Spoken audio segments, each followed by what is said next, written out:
கட்டிலில் படுத்திருந்த 26 வயது மகனை வெட்டிக் கொலை செய்து எரித்ததாக பெண் கைது.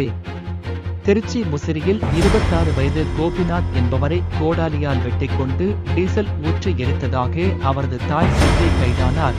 தான் வீட்டினுள் உறங்கிக் கொண்டிருந்த போது வெளியே கட்டிலில் படுத்திருந்த மகனை மர்ம நபர்கள் எரித்துக் கொண்டதாக செல்வி நாடகமடைய நிலையில் விசாரணையில் உண்மை அம்பலமானது. சொத்தை விற்பதற்காக கோபிநாத் 9 லட்சம் முன்பணம் பெற்று மது குடித்து வந்ததால் ஆத்திரத்தில் செல்வி கொலை செய்தார்.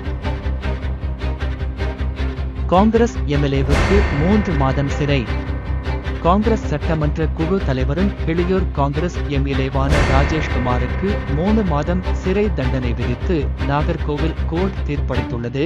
கடந்த 2014ஆம் ஆண்டு புறம்போக்கு நிலங்களை மீட்க சென்ற அரசு அதிகாரிகளை தாக்கியதாக அவர் உட்பட 3 பேருக்கு எதிராக வழக்கு தொடரப்பட்டது. தற்போது மூவருக்கும் சிறை தண்டனையுடன் 100 ரூபாய் அபதாரமும் விதித்து கோர்ட் தீர்ப்பளித்துள்ளது. ரியல் ஹீரோவுக்கு மோதிரம் பரிசளித்த இபிஎஸ்.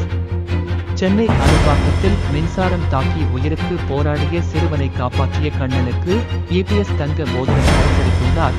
சென்னை பசுமை வழிச்சாலையில் உள்ள தனது இல்லத்திற்கு நேரில் வரவழைத்து பாராட்டுகளையும் தெரிவித்துள்ளார்.